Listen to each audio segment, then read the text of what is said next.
Hello and welcome to the Overly Animated Podcast, where we take animation seriously. We talk everything animation here, including Frozen 2, which we'll be getting into right now. I'm Dylan Hysen, and today I'm joined by Sarah Dolman. Hello. Sarah and I are excited to talk about Frozen 2, finally. Came out last weekend, and we just saw it a second time for each of us together today. So we've had 2 viewings in, and are excited to share all of our thoughts on Frozen, one of the biggest animated movies of the year. We are overlyanimated.com. We talk about a bunch of animated shows and movies here. Check us out at overlyanimated.com and search for us on your favorite podcast app.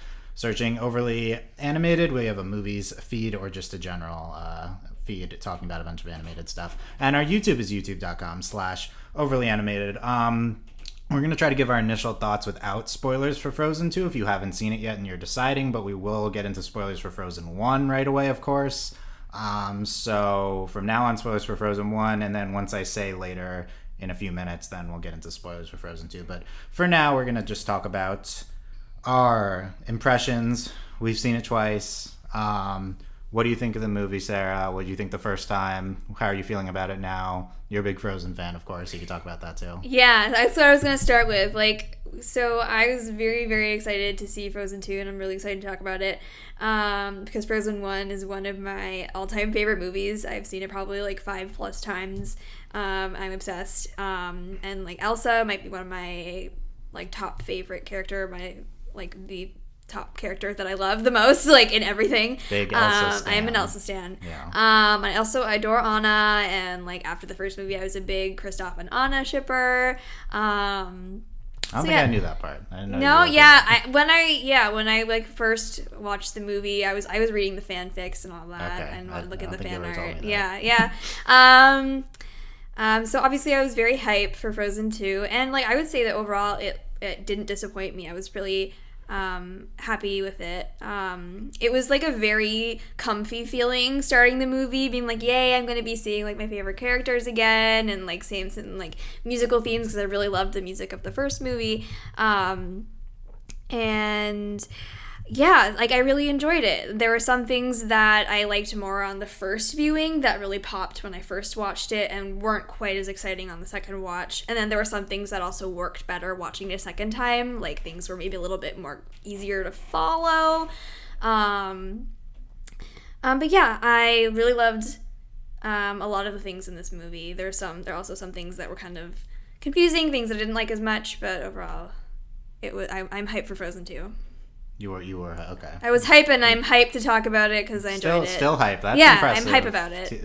Over a week later with 2 viewings in. Yeah, and I should say it's been 6 years since the first movie, which I didn't really realize, but I guess that makes sense. You mentioned that, I guess, briefly. It's very exciting to get comfy to see all the characters again. Right, comfy Was it weird at all this many years later? No, it was just oh yes, finally we're getting to see them again and explore their stories more, and I really liked that about this movie, that we were kind of getting to dig deeper into the characters and get into that interesting lore. Okay, yeah. It didn't feel like that long for me. I'm not as big of a stan as Sarah. I still liked Frozen. I saw it close to when it came out, and I've seen it probably a few times, 2 or 3. Not as many, but also Elsa and Anna. Maybe when I was first watching Frozen, I was more of an Anna fan, so maybe to be contrary, I don't know, but I like Anna. And so was excited. Frozen 2 was here, and it's a good movie. I think I liked it right away on the first viewing. It is confusing a little bit first time you watch it, plot-wise, but it's just that's thematically, characters, all I think clicks right away. Songs are really good. It's absolutely gorgeous, the movie, especially at times. That was one of my biggest takeaways, is how pretty some sequences are. Yeah. That's definitely something that I really loved about the movie. Yeah, and then and I thought it was very funny. And the second time, it's different experience because things are clear, and also you're some things aren't as shocking, I guess, or not that it's the most shocking movie, but there's some. Yeah, so it was I would say a little bit slightly worse of a experience watching it the second time. It's not one of those things that really improved on rewatch. Yeah. But whatever, most people are gonna see it once. And but no, I like it. I think it's really good. I have further thoughts on some of the bigger questions like critics are asking about it, but I'm going to allow us to get into spoilers before we start to answer those questions. So let's say spoilers for Frozen 2. Sarah and I both like it, so you should go see it. I mean, you know, they don't need your money because it's already made $750,000 in weekend 2. It's crazy. Is it 1,000 or million? Million, yeah. Whatever. Almost a billion. Yeah. So I don't know. How does it get the biggest Thanksgiving weekend ever in its second weekend? So I don't know. That was kind of surprising. 6 years later, there's still that much hype for Frozen. So I'm not surprised. Yeah, it was a huge thing. Yeah, definitely. Maybe we'll get Frozen 3 then. I guess we can talk about that. I don't know. Okay, so spoilers for Frozen 2 starting now. We can work in thoughts on some more spoiler sections, but you know, did it live up to the hype? I think we kind of answered that, or we answered that we were hyped for it, but did you have high expectations for this? And if so, did it meet them? I was like, I think how I was describing was like I was cautiously hype. Like, I knew that, like, you know, there was the possibility that it could be disappointing, but I also was, like, I had faith because, like, they did so well with the first movie that, like, I wanted to believe. I guess I'm Anna in that way, where I just, like, I really wanted to believe that it was going to work out. Yeah, so I guess I wanted the songs to be good, and I thought they were really good, and I wanted it to be a great character story, and I thought it was a great character story. So, yeah. I didn't necessarily have high expectations. I didn't know what to think, but I think it lived up to the hype in almost every level, with maybe some exceptions, which I could say are my biggest flaws, I guess, with the movie. But like, I think there's one area maybe it doesn't live up to the hype, but like the songs are great, the visuals are great, the characters are great. Like, mostly it's just, it feels very natural getting back into Frozen. Like, it feels like I think it's an impressive sequel. Like, I think there have been a lot of animated sequels recently people have lived up to pretty good first movies. This is, I think, going to be considered one of those stronger sequels from this era, maybe just in movies in general. Is any thought on it being better than the first Frozen? Is that blasphemous? I mean, I would say, like, I personally don't think it's necessarily better. I mean, like, it is maybe more visually striking than the first movie. But, like, as a cohesive movie, I think the first one works better. Okay. I was entertaining this possibility after the first viewing. I was pretty high on it. I think after second viewing, I'm going to say no. But I think I would say it's more consistent. I think it's more consistent than Frozen 1 at times. Like, I think Frozen 1 has some real high highs that I've talked about this in like a past Frozen podcast. I think Frozen 1, you got the Let It Go sequence, and then you got the unfreezing sisters twist.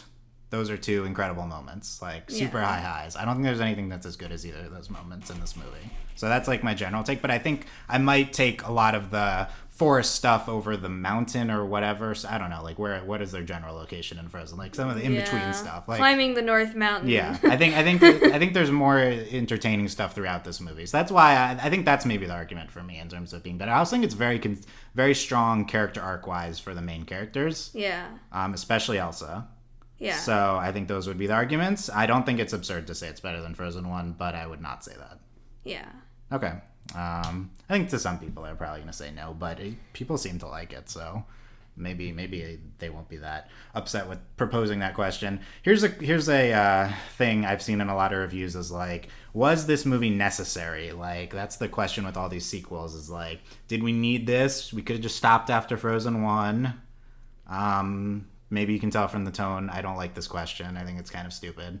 Well, I mean, is any movie necessary? Yeah, that's my response. Like, why? Sure, we could do it. I mean, maybe we should have less sequels in general. I think so, but I don't know. I found, you can tell me, I haven't answered this. You can tell me if you agree. I think this is one of the more necessary sequels. This Frozen 1 has a mythology which does not make any sense. And this movie really attempts to answer so many things. Yeah. So I actually think it's extremely necessary. Absolutely. I agree with that. Like, I think that, like, there's so many questions left unanswered after the first movie. Like, why does Elsa have snow powers? What were her parents doing? Like, literally anything about their parents. About the world they live in. About magic, and I also think that there was a lot of room to grow with, especially Elsa's character.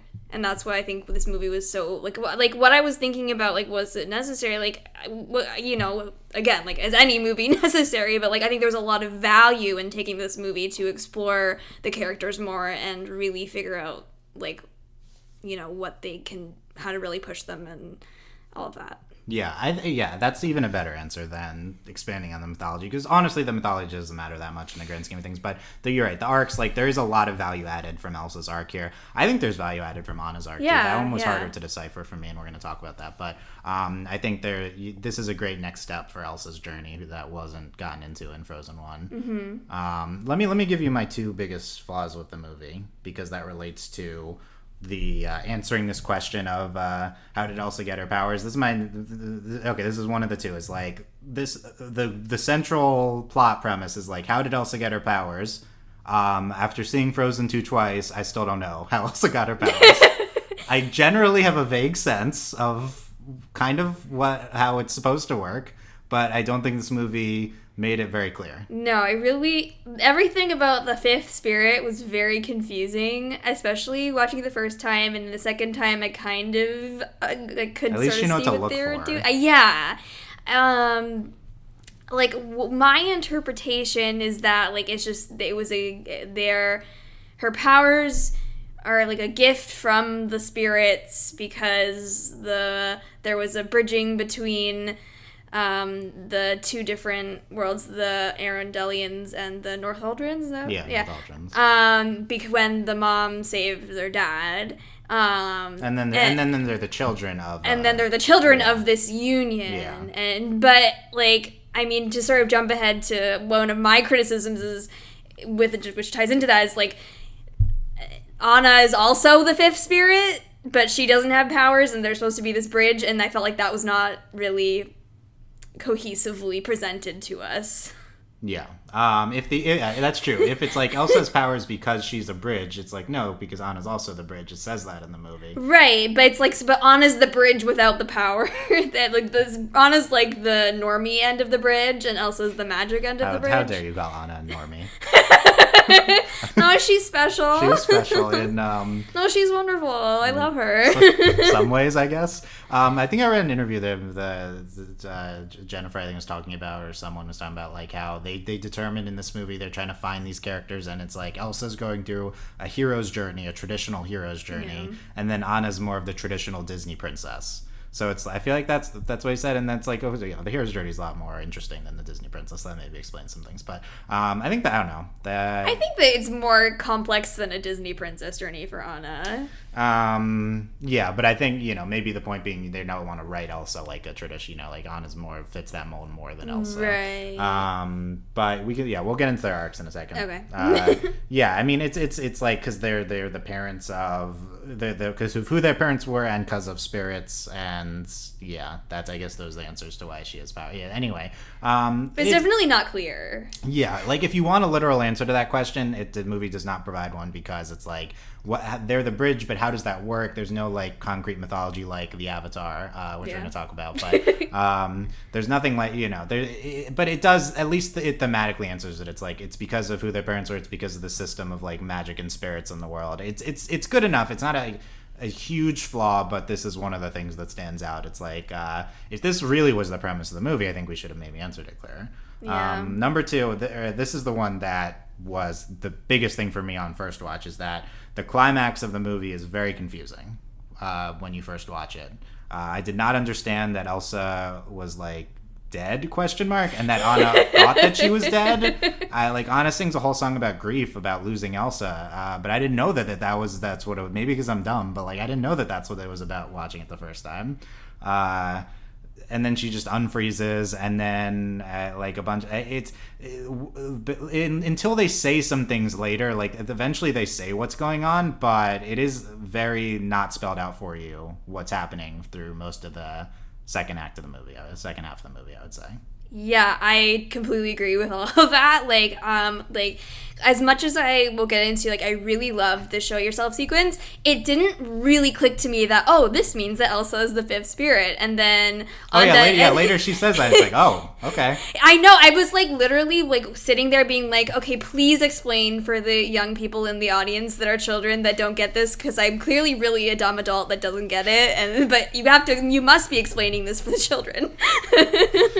Yeah, show yourself. Okay, to get into a second, I think that's like the obvious pick for best sequence of the movie, but and it's like this powerful thematic sequence for Elsa, but it doesn't answer eventually she gets into a room with like ice projectors and she sees the bad stuff that happened, but in terms of herself, it doesn't spell out the answer for you, and then she says it later. I think that's intentional. Yeah. But it plays weirdly watching it the first time. Yeah, and then, like, her going down, in like we're supposed to know, and they hint at it, like, many, many times about how, like, don't go too far or you will drown, or you'll be drowned, but then Elsa goes down, and it's like, why is she freezing? Why is she dead? What? Yeah, but what does that even mean, go too far? Like, there's no, like, literal... Right, like, how do you know if you've gone too far? Behind it. Yeah, what is that? Okay. And, like, she had to go down that far to understand the truth anyway, so it's like, and then it's like, oh, she sacrificed herself. Yeah, did she do anything wrong? Right. I don't think so. I don't think so either. Anyway, and so, like, yeah, I was like, okay, she's frozen, but like, you know, this is Frozen, and like Elsa's not gonna end the movie dead. So it didn't really like actually affect me that like she was. It doesn't dead. feel like there's stakes. Right, exactly. And so then Anna starts like she finds out sort of through Olaf that Elsa has gone too far, and I think she thinks Elsa's dead after, like, the only way Olaf and his permafrost would melt. Right, but it's not that clear when you first watch what she's interpreting, and then she sings this really emotional, powerful song. But I really like the song, and I really love like how like it thematically, but like in the movie itself, like I wanted to feel the emotions, but I didn't, because I was like, what is she singing about? Is she singing about Olaf going away? Yeah. And it's interesting because even I think like you're supposed to, or at least it feels like you're supposed to think that she's singing about Elsa dying. But then I've come back around to like the song isn't even about grief, so I want to give that interpretation. Oh. Yeah, I meit's like kind of is, but it's or is it about what? I guess we can get to it. I'll get to it with Anna's arc. Yeah. We'll get to that in a second. Yeah, it's so I think in general like the plot and mythology presented by this movie are the weak points. Like thematically it's very strong, character arcs very strong, songs, visuals very strong, plot / mythology probably should have been spelled out more. Yeah, agree. Yeah, but I also think it's successful despite the plot mythology thing, so I think it maybe wasn't that necessary. So I think they like purposefully did that. I think like they're purposely playing to the themes more than very Steven Universe style. Yes. Playing to the themes more than the plot. Yes. That annoys me sometimes in Steven Universe. Here, I thought it worked very well. Yeah. I mean, it's Steven Universe also works very well, but like this movie never. I think like the meta argument of like if you're going in expecting like how did Elsa get her powers, then you end up disappointed. But like the movie never makes that a super important question. It's more it's about her finding herself.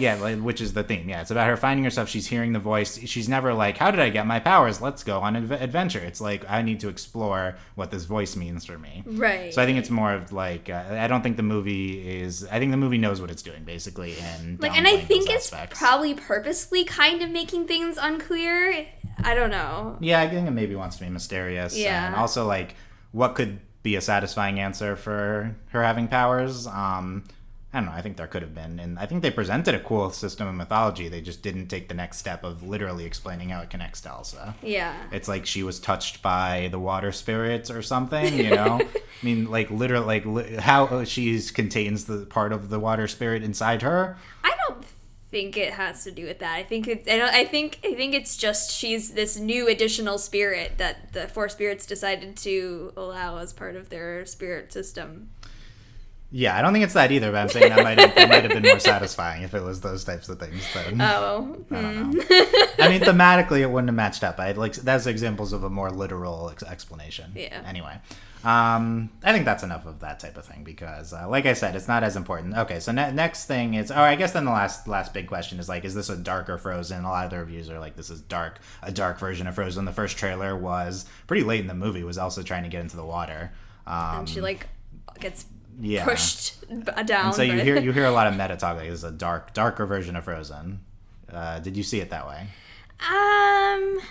I don't know. I mean, like, as someone that does not typically enjoy dark themes in my media, it didn't bother me. I think it definitely may have been a little bit, had its sort of edgier moments. I also think, that when they see their parents, the moment when they died, I think that was a big... Some people are upset about that because of how, traumatic that must be to see that kind of moment. So I think that, it does have its darker moments, but I think Frozen 1 also had its dark moments. Yeah, I think so. Like Anna literally freezes to death. Yeah, I agree. And the betrayal. And Hans being a total manipulative, gross person. Talked about a lot in this movie. Yeah, it's, I agree. I do think it's darker because there's a lot of mentions of death. Yeah. There's a lot of also there's the whole song about grief. That's that Anna song is probably the darkest thing. I mean, also the scene with the parents when they see that on the ship, but. I do think it's darker, but it's not without that sort of meta dialogue, I don't think I would have thought of it that much. Yeah. So it's it's slightly darker. Frozen makes sense for the sequel and what they're doing. Yeah. Yeah. But it's still it's still Frozen. It's still an uplifting movie. Yeah. Generally very happy and a lot of fun parts. Okay, so favorite parts of the movie. Is it the show yourself scene? Probably. Yeah, I mean, that's definitely, it's very, emotional and powerful. I really love the visuals in the Into the Unknown sequence. Mm-hmm. Are those the two best scenes of the movie? Possibly. Yeah, I think probably, yeah. the two big Elsa numbers and... yeah. I think, the visual, they're more subtle in Into the Unknown. But there's all the sort of the dancing lights that she's following that sort of form the different spirits. I think it looked really cool. Yeah. And plus I really love the songs as well. Yeah, definitely. I love both of those songs. I really like the Show Yourself sequence. That's the visuals on that are really, really good. And if you can, I think there's a ton to dig into thematically there, which we won't even probably get into much of here. I think there's a ton of depth to that. I wish it was a little bit more concrete. It's very vague in the air, and but that almost makes it more intriguing because I think there is a lot of depth there. It's just not immediately presenting itself to you. Right, the first time that I watched, it was just this whole, so many different things are happening, and I honestly don't even really know what's going on. And so it took, having, reflected on it and then watching it the second time to be okay, I think I kind of see what they're doing here. But, yeah. But I think they're kind of doing that way on purpose because it's supposed to be very thematic and visual. Yeah, I think so. And like I've been saying, I think this part is so visually stunning. This sequence in particular, the Show Yourself part. Very, very happy about that and the animation behind that. Other non Elsa singing parts of the movie that you really liked? I don't know. I have a soft spot for the moment where Anna and Olaf are on the picnic blanket, the beginning of the movie, and they're just kind of reflecting on life. Yeah. Okay. I don't know why. Some things never change. Yeah. Okay. No, it's it's good.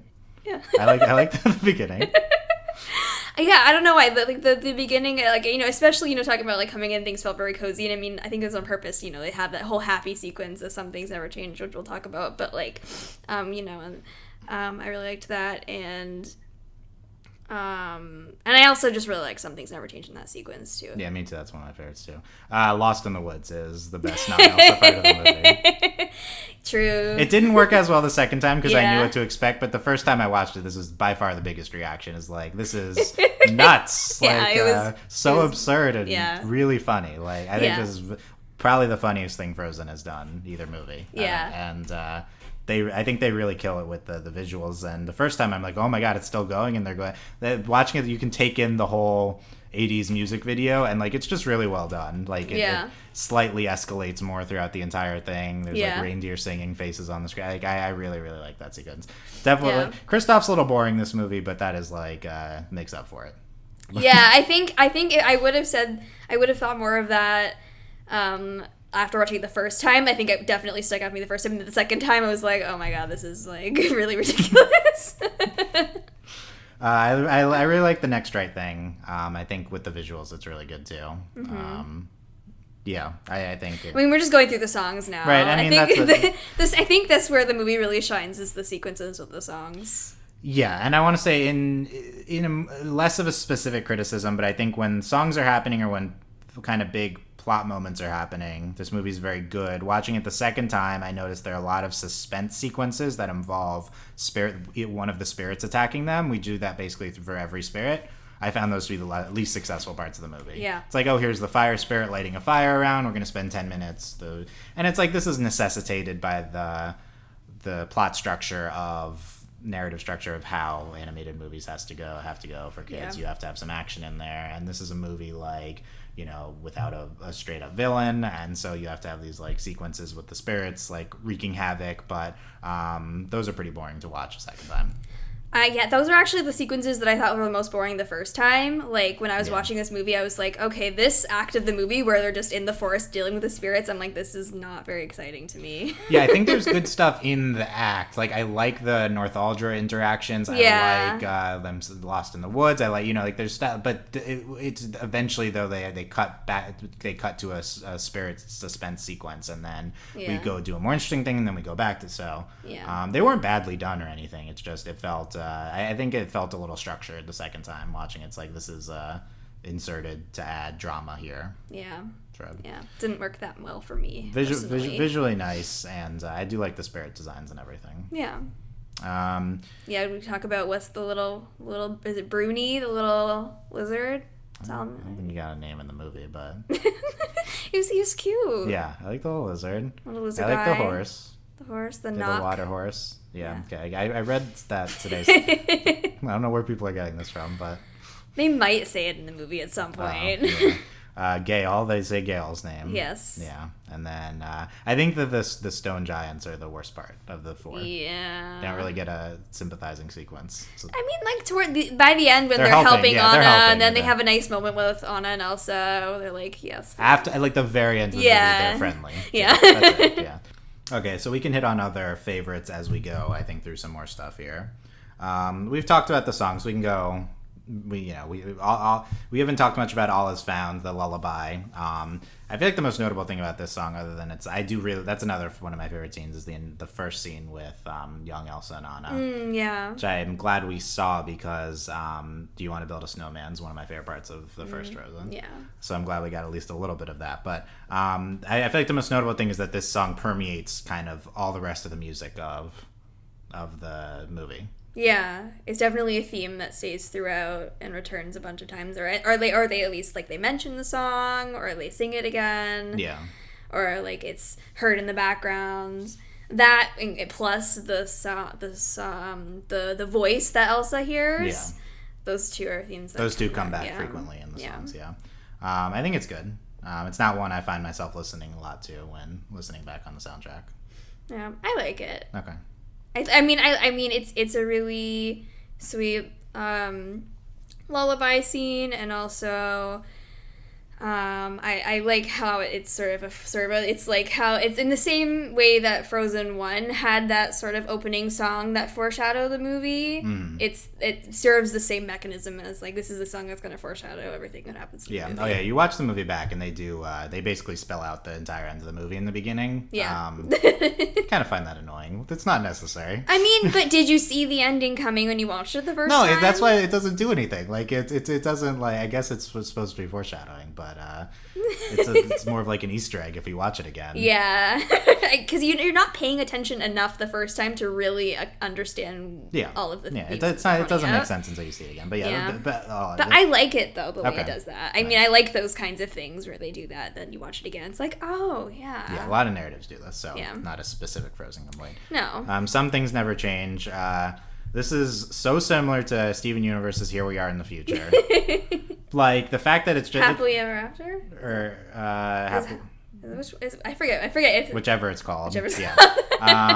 It's they're both like musical setting the stages, so of course it's similar in that regard. They're not like breaking new ground, but it's also just like they're sequel things, and it's like people are older now and we're establishing this. Yeah, we're older and we're in a really great place right now. Yeah. Let's hope nothing changes. Yeah, no, literally they both say that. So. Yeah. And I like both of them. I really like this one. Yeah. Too.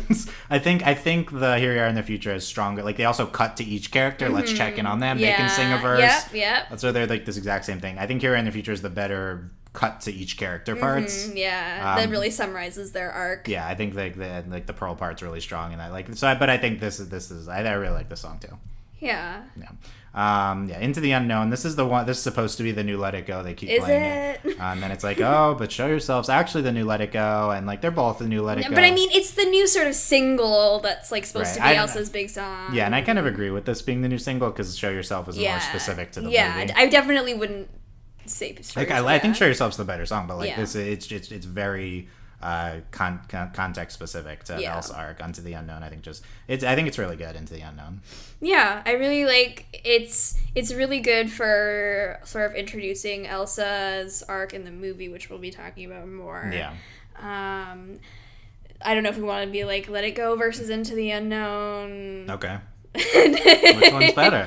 I don't know. I think I like them both, but I think that Let It Go as like thematically the lyrics are better because they really kind of give off the story of Elsa sort of unraveling like her starting off sort of slow and quiet and like starting off like with the expectations of herself and then like ending with like being really open about who she is. And I really think that I like the lyrics a little bit more. But Into the Unknown also is just really great. and Idina Menzel really kills it. Yeah, that's kind of how I feel. We can talk more when we talk about Elsa's story. Okay. Let It Go over Show Yourself over Into the Unknown. That's my ranking. Yeah. I think Let It Go. Let It Go. I think it's interesting because Show Yourself in some ways is a stronger sequence in conceptually, but Let It Go is just so successful. Like the song is better, and it's very powerful, and it's very clear and powerfully presented. I think. Like so, I think that sequence is still really special. Mm-hmm. Yeah, I definitely wouldn't say that Into the Unknown is like now better than Let It Go. Yeah. Okay. But it's really good, and the sequence is really good in the movie. When I Am Older, the Olaf song of the movie. It's fine, right? Yeah, it's fine. Yeah. Oh, well, there's a spoiler for the Olaf discussion. He's shockingly not super annoying this movie. Yeah, that's what I said to Dylan earlier. I was like, I had the same thought. Yeah. Yeah. He's fine. He's actively funny at parts. Yeah. Okay, and the song and fine. insightful.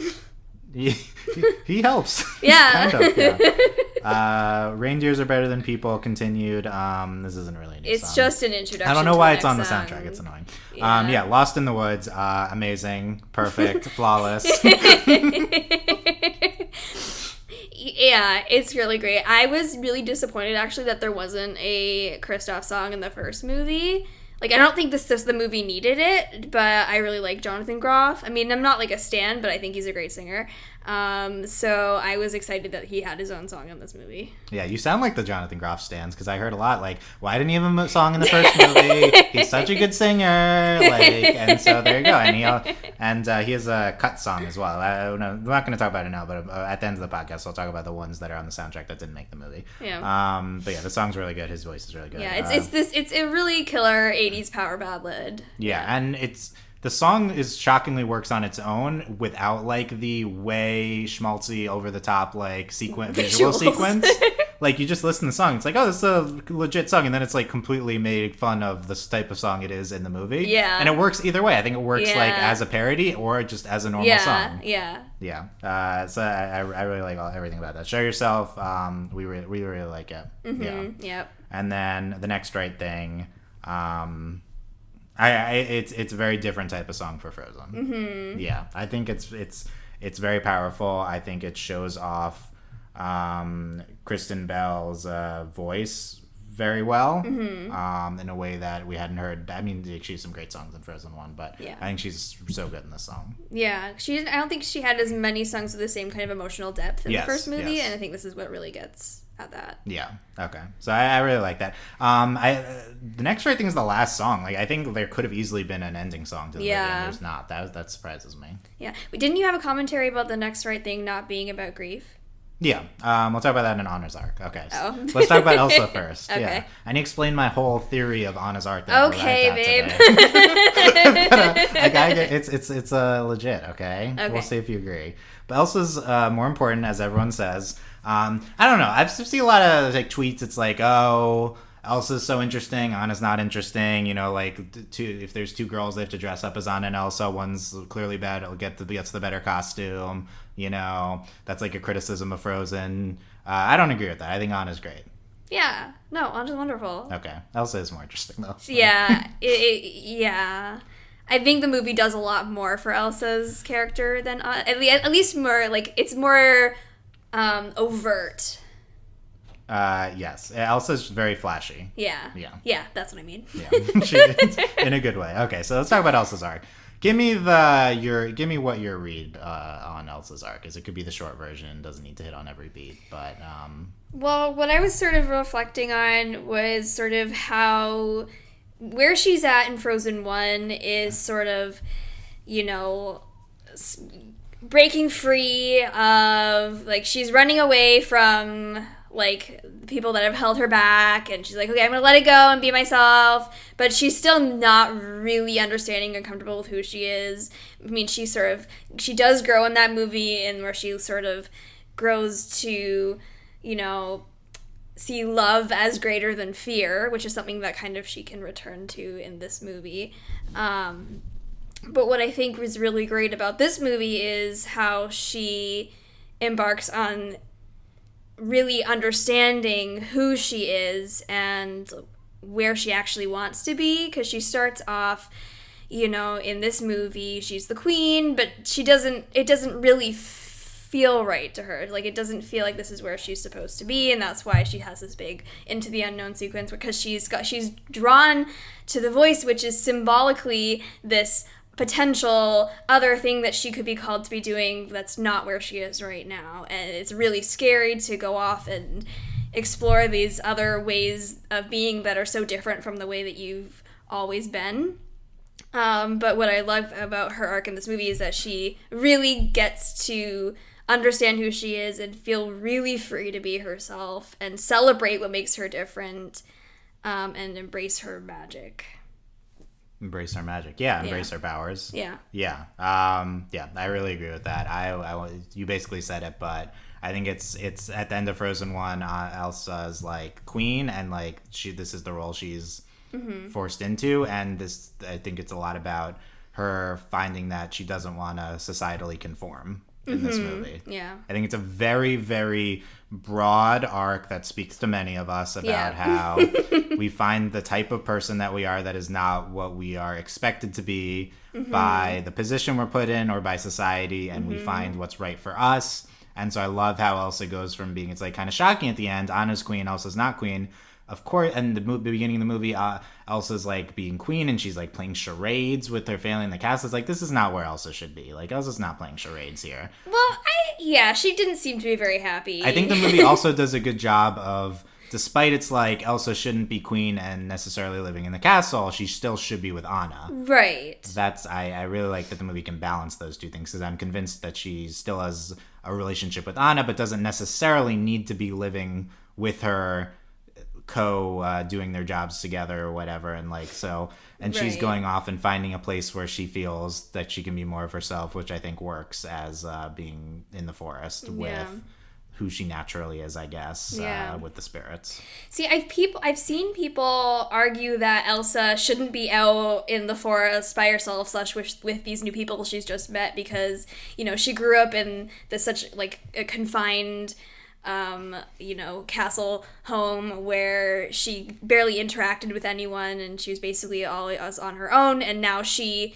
should be with Anna, who loves and supports her so she can heal from all of the trauma of her youth because Anna loves her and she needs that support or something. Yeah, I think that's the most striking thing is she's not living with Anna at the end. Yeah. And it is very striking, and I understand why people have a reaction to that. I think that she can have a relationship with Anna and not be next to her all the time. Yeah, I think that is kind of what the movie's trying to do, and I mean, we can talk about it because there is something that kind of... I'm still trying to sort of put together how I feel about how Elsa and Anna's arcs interacted in this movie and how they how their relationship worked in this movie. But do they, I think that they can, support each other together, but also they don't need to always be together. Yes, I think that. Yeah. Yeah, I think that. And I think it's better for Elsa to not necessarily need to be with Anna all the time. What works for they're very different people, and I think it's very cool that they're very different people, but they love each other so much. Yeah. Elsa does not need to be in royal duties all the time, but maybe that works for Anna. Right. So they just so and I think it also works for Anna getting into and we can circle back to Elsa's arc more, but in general I think like it's very powerful, speaks to a lot of us. Maybe the criticism will be it's very broad. I'll come back to the queer themes, I guess. So, because I want to talk about Anna's arc, because we were just talking about their relationship. So, So I think you mentioned that Anna's arc is not as clear after first viewing, and maybe you have new thoughts on it after the second viewing. I definitely have new thoughts on it. Let me present my theory. You tell me if you agree or disagree. Go ahead. Okay. Anna, this movie is all about learning to live without Elsa. Okay. Yeah. So, Anna always mentions Elsa, always checks on how Elsa's doing. Constantly is talking about Elsa in the beginning of this movie. She's the younger sister. She's very into her older sister. She grew up as a role model, and then she was shut out, and she was obsessed with being able to hang out with her sister, who would never talk to her. Yeah, and now Anna has a life that she could live that does not need Elsa there 24/7, but she is not accepting it. Yeah. The Kristoff proposal thing really bothered me until I kind of understood that it's supposed to tie into the Anna's arc of living without Elsa. Yeah. If you look, a lot of the failed Kristoff proposals are disrupted because Elsa is interfering, or because Anna is like, oh, I have to go check on Elsa. Yeah. Kristoff, it's a metaphor. Kristoff can't propose to Anna. They can't live their lives together because Anna is too obsessed with Elsa. And so once... And obsessed is it's good that they have a relationship, but Anna needs to be independent. So once she is able, at the end of the movie, learns that she has her own life to live, Kristoff is able to propose. They're able to be more successful in their relationship. She's queen, and she can be, maybe she's better in that role. So Anna, and that's why Anna's big number is about losing Elsa and what that means to her, and she decides on and that's why I think it's not necessarily about grief, because it's also just about generally moving on from Elsa. It's like Elsa died, but I still have to move on, or it's like I need to move on without Elsa. I can't always have her there to support me 24/7. I need to learn how to live my own life. So I think that song is also generally just saying that. I like this theory. It's finally put some things together in my head that have been very confused. So I appreciate it. It doesn't need to be true though. So tell me I think that sort of makes sense with. I mean, it helps me to process. If that is true, it helps me to kind of process it, because I was just kind of going more sort of the emotional arc about starting in this comfy place where she has everyone, and that kind of follows what you're saying, she has everyone, and then she's pushed to a place where she can realize how strong and brave she is on her own, and so she doesn't need other people to feel like things are okay. Or at least feel like she can move forward even when things are not okay. generally about independence, even Yeah. without the Elsa factor. Yeah. Like, and that, so that, like, I wanted to bring up something that kind of, I can't figure out how I feel about it is Elsa pushing Anna away when Elsa needs to go out the dark sea to Holland, and Anna wants to go with her, and then she, like, sticks Anna and Olaf in that ice boat all away, and I was like, can't they have, like, a conversation about this? Like, why does Elsa have to force Anna away against her will? And, like, I guess it kind of works if the idea is that you have to force Anna to accept not being with Elsa, but it's also, like, slightly unsympathetic to me for Elsa to just kind of, like, push Anna away. I think it's an unsympathetic move. I think it's, like, at some point, you just have to force the other person to let go. And I think that's what she's doing. Anna needs to let it go. Anna needs to let it go. It's like Elsa is Anna's like, oh, you need to tell me. We need to be there. I need to be there for you. And Elsa at some point needs to be, I'm allowed to do this on my own. Yeah. Girl, bye. Which isn't it is slightly unsympathetic, and she should have talked about it, but it's a dramatic movie thing. So it's like, in reality, hopefully they have a conversation about it, and they do later because they're reconcile and stuff. Yes. But yeah, it's interesting from Elsa's perspective too. It's like, I don't know how much she's thinking like Anna needs her independence versus like, I think she's selfishly thinking like, I need to do this on my own. Yeah. But also, I think maybe you could give her credit as an older sister. Like, this is what's best for Anna, too. I don't know. Yeah.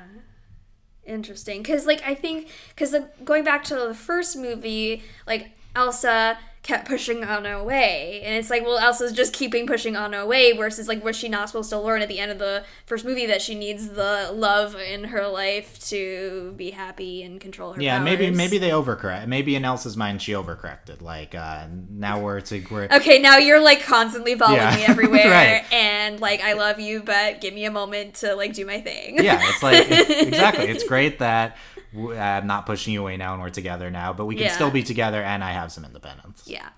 I think that's what the entire end of the movie is. Like her going and like she's in a different place, but they still send a letter and it's like, we'll meet for charades on Saturday or whatever. Like, so there's I think the movie is definitely trying to say that. Other parts of Anna's arc that you wanted on? I don't think so. Okay. I mean, I guess, like, it's sort of... okay, now that I think that... No, I guess I kind of already touched on it. But, yeah, she kind of... I think there's a lot of maturing that Anna goes through by realizing that, like, how she can still be in control when everything feels like it's not in control. Yeah. That's what Olaf says. Yeah, exactly. Yeah. And I wanted to say, like, I think it kind of illustrates why maybe being queen is actually something that she would be fit for. Because I've seen people criticize that Anna's a bit too, like, her head's kind of all over the place. How could she be in such a role where she has to be more controlled? And I think that, her having this sort of growth in the movie shows that she has a lot of emotional maturity, and can handle things even when there's a lot of chaos. Yeah, I think so. I mean, after her song at the end, she has a clear plan and executes a very mature moment. And, and also, I really love the moment when Kristoff picks her up and it's like, what do you need me to do? And it's and it's like still letting her. Like, there's a moment of she was saved by the guy, but it's like she's still leading the charge and he's being extremely supportive. And that was like the best look for their relationship, I think, all movie. Yeah, that was definitely the best Kristana moment. Kristana. Yeah. Okay. Not Lost in the Woods in general. It's all about... I mean, of course, that was a fun moment. But I mean, like, in terms of their relationship. Not the proposal at the end? We can get to that. Okay. Talk about Kristoff. Okay, circling back to Elsa. So, this question of did this movie do let Elsa? Was it give Elsa a girlfriend? Give Elsa a girlfriend. We had a whole podcast where they talked about this. And we're interested in queer themes on this podcast. So we want to talk about this. Is Elsa does not get a girlfriend in this movie? No. On the surface. No. Yeah. Were you disappointed by that? I was not expecting it whatsoever. Right. So the thing is, like, I think if you listen back to our podcast, it's like no one really expected it to happen. So we're not like let down by our expectations. Yeah. But that being said, is it still disappointing though? Like, I guess in a broad sense, yes, but I also think that, Elsa didn't need to get a girlfriend in this movie because in That's this a hot movie, Frozen 3 is Okay, like I'm all for it. But Elsa needed to like get with herself. it's about if this movie makes it about her finding herself. So Right. like, it's a good place to find yourself is on your own. Yeah. Before you be with Right. someone. Yeah. I think she's in a better place to be in a relationship now that she really understands who she is and can celebrate who she is. Yes. I think it's hard to criticize the movie for not giving Elsa a girlfriend because none of us remotely expected it. It's like, how do you even... Like, I guess it should have, but I think what they did was really good. I want to praise the movie for not giving Elsa a boyfriend. Yeah. That's the first thing. It's like, she's a heroine and does not have a male love interest ever. Yeah. And then also, I think... this movie, like we said, it's less about the literal, more about the themes. I do think Elsa has a ton of queer themes this movie. Mm-hmm. I think everything we talked about with finding yourself, finding the place where you belong, Following this voice that's like a siren. She literally says that's like gay. a female voice. Yeah. Okay. I like that interpretation. And just like finding your place, not conforming to society. You can apply all those things to like finding who you are in a queer sense, sexuality wise or gender wise or anything. Yeah. And I think it is intentional. Yeah. On the filmmaker's part.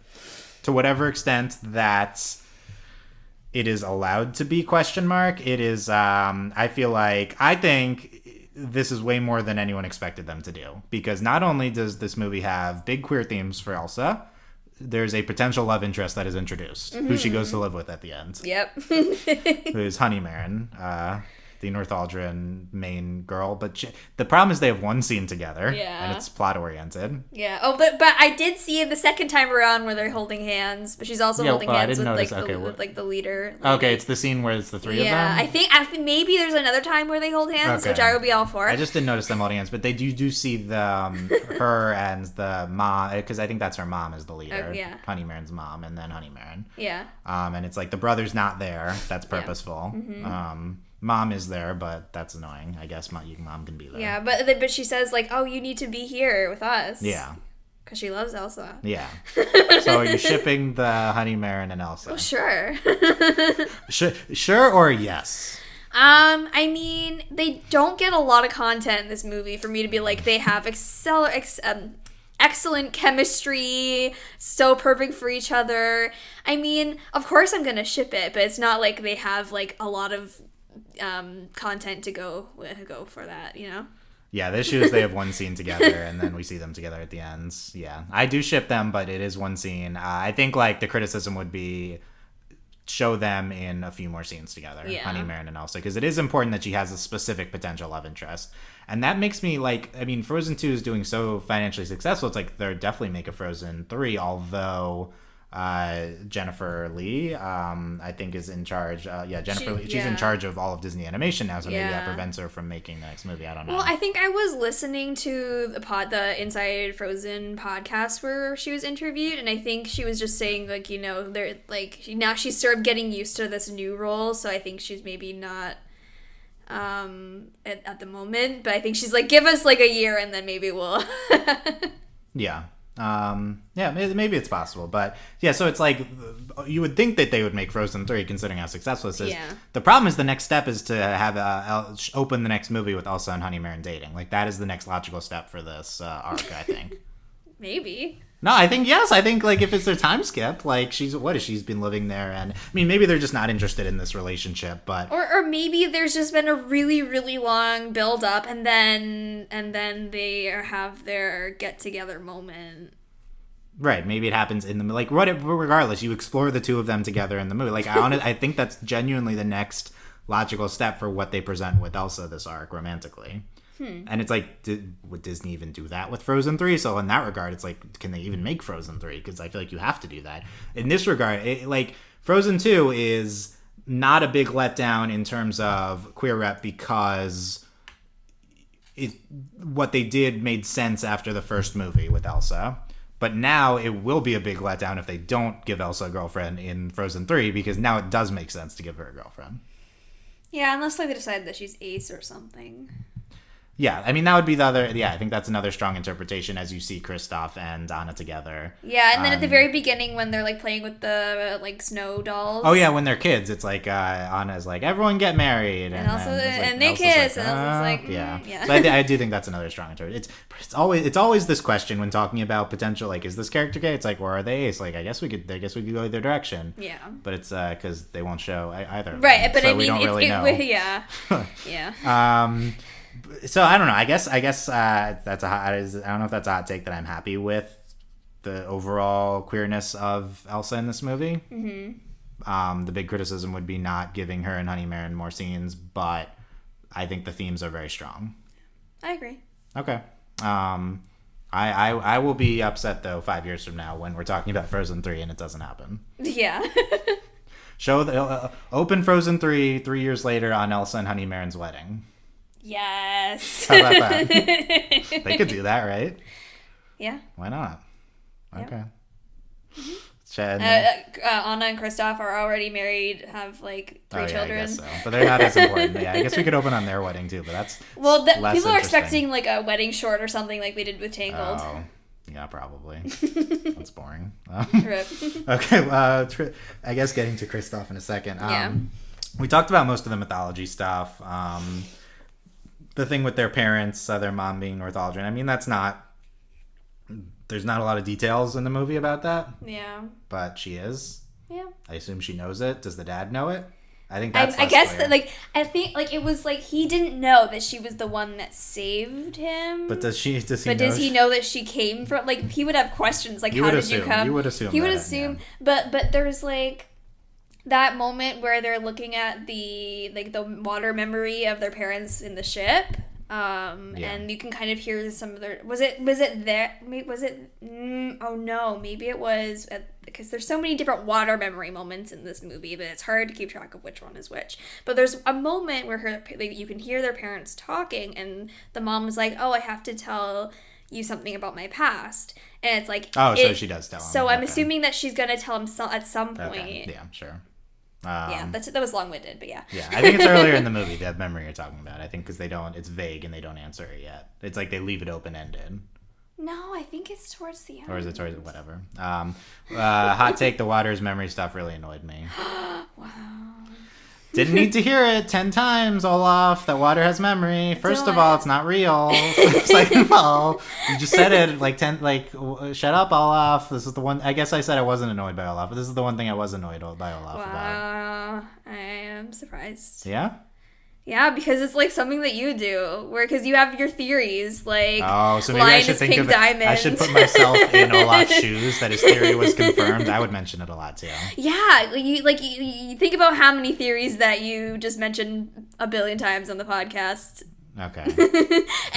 or you have that moment, it's like, yep, that goes along with my water's memory, my lion is pink diamond theory. Yeah, no, I don't appreciate being called out about this. This is a good point, though. Maybe I honestly thought of you and Olaf. Oh, yeah. Am I just Olaf? Is that bad? No. You're cute like Olaf. Yay. Okay, I'll take that. Yeah, okay. Well, we're talking about Olaf. I don't know. Olaf recites a lot of facts. The best Olaf scene is he reenacts the Frozen one. Oh, you liked that? Yeah, did you not like it? Or are you surprised I liked it? I don't know. I liked it more the first time. All the humor worked better the first time for me. Yeah. I feel like we didn't laugh when we watched it. Sad. There may have been like one moment that I laughed. I don't even remember what it was though. Yeah, I don't know. It was something small. Yeah. I thought it was really funny. Like that could have been a gag that was easily stupid, but it was just executed very well. Yeah, I think I liked how they did that. When I was listening to that podcast where I think it was with Jennifer Lee, and she was talking about how this was actually something that they added fairly late in the process of making the movie, like in August or something, like because they needed some way this to year? yeah, like I think I'm assuming that's what she meant because she mentioned It's August. ridiculous if that's true. But they needed because like it just didn't work how they were leading up to like how do all of the Northaldrons know about like what's happened with Elsa and who she is and blah blah blah blah blah.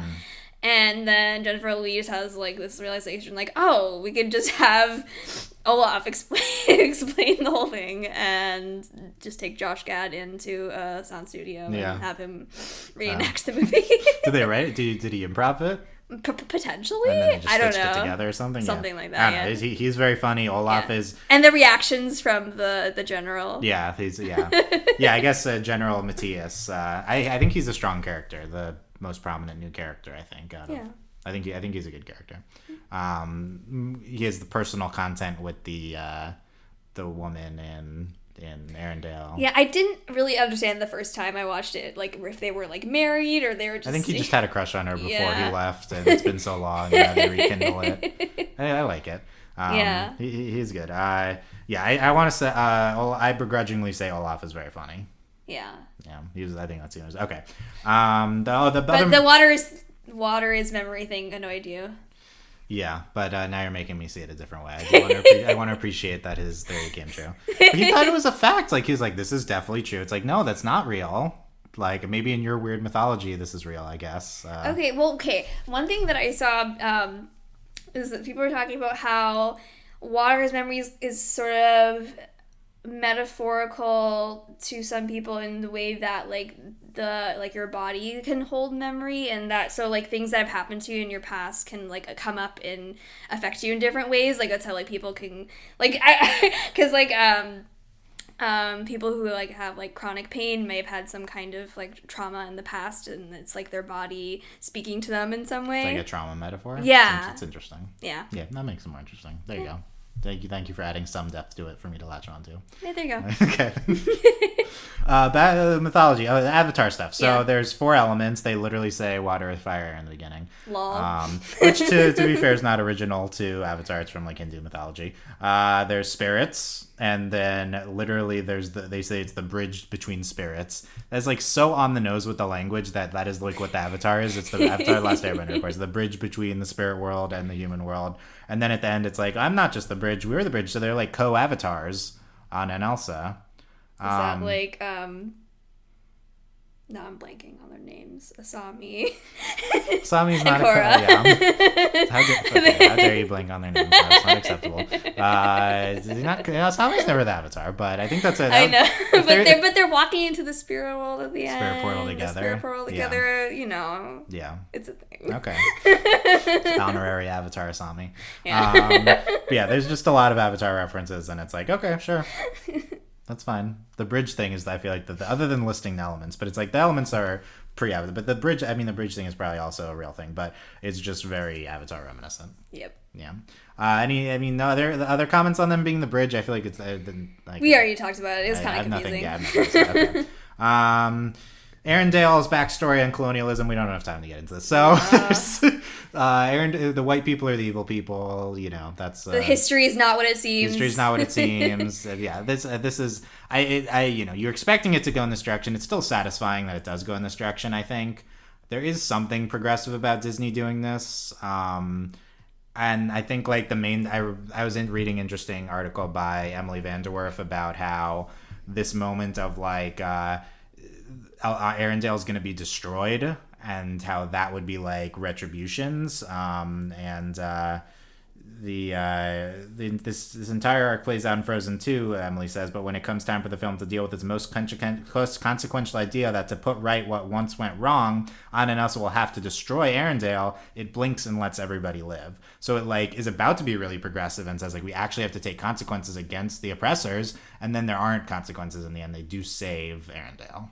It's an interesting topic. I don't think we need to dig into it. I found it progressive that the movie had Anna break the dam. I thought that was powerful. Like, Anna intended for Arendelle to be destroyed. Right. Yes, they Disney it out at the end and let Arendelle live, but I think that also has reason to do that for other parts of it. I don't think it's just because Disney needs things to be okay. I think there are other reasons to let Arendelle live, like to make Anna be queen and stuff. Right. And I don't think that it necessarily makes things better if Anna Arendelle is destroyed. It's not it's not like it's like it might be. It's a complicated. This is a high level argument. I think they constructed a situation where that is true, but in the real world that is not true necessarily. Yeah. But regardless, symbolically. Okay. But I still found the fact that Anna intended to destroy Arendelle to make up for the past. Anna being one of the main characters, a traditional Disney princess, and she wanted to do that. I found that to be very powerful. Yeah. I do think it's a little bit negated by them immediately going after that and Elsa coming in and saving the thing, but I don't think it completely negates it, would be what I would say. Okay. That could be a whole nother podcast. It's very interesting how the movie handles that. Kristoff, we talked a lot about him, but he's just trying to propose a lot the whole movie. I wish he did. He has a small thing with the Honeymaren's brother. I could have maybe used more scenes with them as well about their friendship. That might have given him something non-proposal related to do. Yeah, I don't know. I felt his storyline was the weakest. I definitely thought that until Lost in the Woods, which almost makes up for it, and then until I do think that Anna tying his story into what my interpretation of Anna's arc gives a little more depth, but not necessarily on his end. Yeah. I'm a little sick of the reindeer gag, gotta say, him talking for the reindeer. Yeah, it was fine. I don't mind it that much. It's just such a dopey voice. Yeah, I mean, I wish that it wasn't like in the first song, but yeah. He can't help it. Kristoff always has to talk for Sven. Okay. And then Olaf, so we talked about Olaf. I mean, Olaf has depth. He's, like, afraid of change, and he's, like, it's interesting that they present him as a big kid, like a kid. Like, yeah. But he's, like, a smart kid. Yeah, a smart kid that's also thinking, like, oh, everything will make sense when I am older, and adults know everything. Yeah. But really, he's smarter than any of them. Yeah. The most surprising thing about Frozen is that Olaf is like this mascot character, but it's actually not bad. I don't know. I feel like that's I should hate Olaf and what he stands for, but he's actually a pretty good character. Yeah, and I thought it was good how he got some time to like express his emotions, like telling Anna how he was feeling angry and learning about change. You know, it was good. Okay. Yeah, I think so. I want to quickly go through the outtake songs from the... Wait, can we, before we do that, I wanted to go back to the Kristoff thing, because we one thing that we had talked about was that we kind of wished that Anna had proposed to Kristoff. Yes. Because that would have been more progressive. But when you say we talked about it, you and me before the podcast. Yes. Before. Not on this podcast. Yeah. Because that would have been more progressive, and it would have been like Anna, maybe deciding, oh yeah, like I want to marry Kristoff, but maybe it doesn't work as well. I don't know. You mean now that I've thought about Anna's arc differently? Yeah. Is that I kind of more understand why they didn't do that, because it's hard to get Anna from the point of like I need to focus more on myself and not obsessed with Elsa to specifically I need to propose to Kristoff. Yeah, that would take a lot and they didn't have time. I think that's probably why. Yeah. But we bring that up because there is an outtake song, yes. Get This Right, in which Anna ends up proposing to Kristoff. Yeah. It's a good song. Would have been a good thing to do. I guess it just doesn't fit with the structure of the movie. Yeah. There's Home, which is Anna song. It's cute. It's cute. It sounds like, I forget the name already. Riptide. It sounds, at first I was like, this is just a Riptide cover.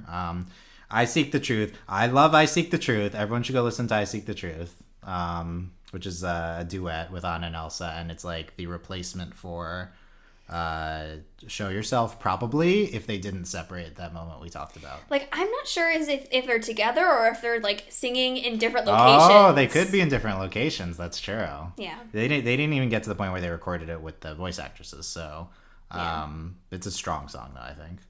Unmeltable Me, an Olaf song. I think that's a strong Olaf song.